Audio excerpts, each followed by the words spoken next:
mengangkatkan tangannya secara perlahan. Mobil di belakang dihancurkan langsung olehnya. Dia dibully di sekolah.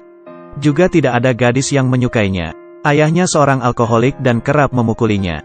Sedangkan ibunya sedang sekarat karena penyakit kanker. Inilah yang menyebabkan dirinya introvert dan pengecut. Suatu malam, Matt mengundangnya ke sebuah pesta dansa. Ia tidak akan tahu bahwa hidupnya akan berubah drastis sejak itu. Dipersembahkan kurang dari Chronicle lebih besar dari. Sebuah klub malam penuh dengan keramaian. Andrew memegang sebuah video kamera. Dia sedang merekam seorang gadis. Seorang pria mendatanginya.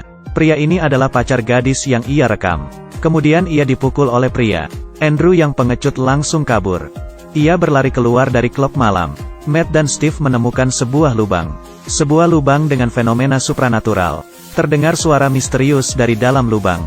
Tanpa berpikir panjang, mereka memutuskan untuk menelusurinya. Andrew mengikuti mereka dari belakang. Mereka menemukan sebongkah batu kristal misterius. Andrew ketakutan melihat fenomena ini. Steve menatapi batu kristal ini dan terpana. Batu ini memancarkan cahaya yang indah. Dan warna cahayanya berubah-ubah. Tiba-tiba hidung Steve mengeluarkan darah. Lalu ia jatuh pingsan. Ketiga remaja ini sedang bermain baseball. Sebuah bola dilempar, Matt menutupi wajahnya lalu berjongkok. Giliran Matt melempar bola kali ini. Tetapi bolanya terhenti di depan Andrew. Kemudian ia juga mimisan. Ternyata mereka bertiga memiliki kekuatan supranatural. Mereka duduk bersama menggerakkan mainan Lego.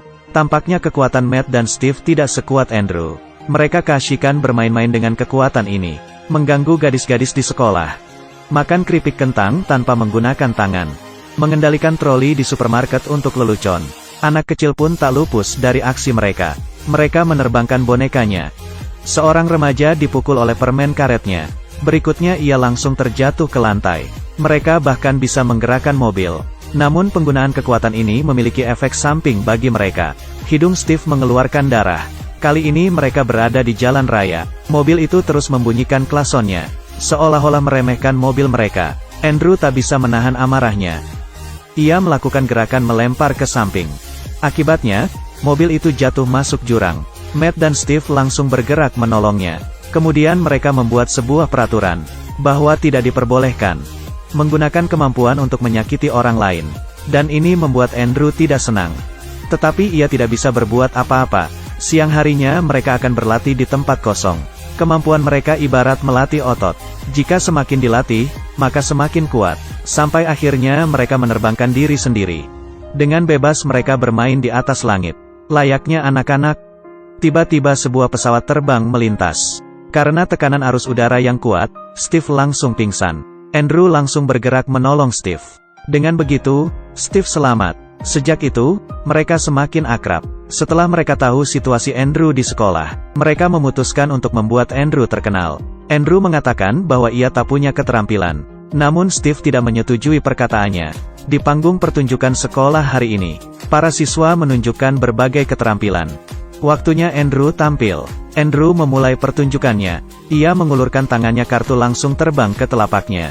Berjalan di atas tali sambil bermain bola. Sebuah pertunjukan yang sangat berhasil. Ia mendapat banyak sorakan. Semua siswa kagum dengan pertunjukannya. Gadis-gadis pun mulai mendekatinya. Malam ini, ia minum kebanyakan. Gadis ini membawanya ke kamar lantai atas. Steve mengambil kamera berencana untuk merekam semua ini. Tapi gadis itu tiba-tiba berlari keluar dari kamar. Ternyata Andrew muntah-muntah. Steve menertawakannya. Andrew merasa malu lalu menyuruh Steve pergi. Esok harinya, ia mengendalikan seekor laba-laba di rumah. Ia menatap laba-laba itu dengan tajam. Lalu laba-laba itu dihancurkan olehnya. Andrew dipanggil oleh ayahnya. Merasa ia hanya menghabiskan uangnya saja. Andrew dimaki-maki. Kemudian ia dipukul oleh ayahnya. Akhirnya Andrew melawan. Ia melemparkan ayahnya ke lantai. Lalu ia terbang ke langit dan bermain-main dengan petir. Ia membutuhkan ketenangan. Steve mendatanginya. Namun mereka bertengkar. Steve dipukul jatuh dari langit dan tewas. Hari ini Andrew berjalan di sekolah. Tetapi ia dibully lagi. Setiap orang mengejeknya. Ia memanggil seseorang di depannya. Ia langsung mencabut giginya. Dan memberitahunya bahwa singa tidak akan merasa bersalah jika membunuh domba. Seperti halnya manusia membunuh lalat. Lalu ia perlahan mengepalkan tangannya. Dan mobil di belakangnya hancur. Suatu hari, ia melihat ibunya yang sakit tanpa selimut. Dengan kekuatannya, ia menggerakkan selimut itu. Demi mendapatkan uang untuk pengobatan ibunya, dia memakai topeng dan mendatangi 4 orang yang biasa membulinya. 4 orang ini enggan menurutinya. Ia mengulurkan tangannya, lalu menembak salah satu dari mereka. Yang lainnya langsung melarikan diri. Ia menghabiskan 2 orang lagi. Lalu dengan satu loncatan, satunya lagi tergeletak di jalanan. Andrew mengobrak-abrik dompet mereka, kemudian pergi dengan uangnya. Setelah dia hitung, uangnya terlalu sedikit. Kali ini ia merampok sebuah minimarket di pom bensin, memasukkan uang di kasir ke dalam tasnya, lalu berbalik dan berjalan keluar. Si kasir mengejarnya dengan membawa pistol. Pistol itu terlempar ke samping olehnya. Lalu terjadilah bencana, pom bensin tersebut meledak. Andrew pun terluka dan dirawat di rumah sakit.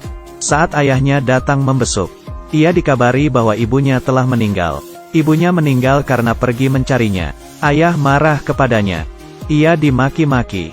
Ketika ia hendak dipukul, Andrew terbangun. Lalu ia melemparkan ayahnya ke bawah. Untung Matt datang. Sang ayah terselamatkan. Tekanan yang Andrew alami selama ini membuatnya lepas kendali. Ia memecahkan kaca sebuah gedung tinggi. Semua orang berteriak.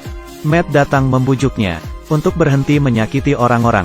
Tetapi ia telah kehilangan akal sehatnya.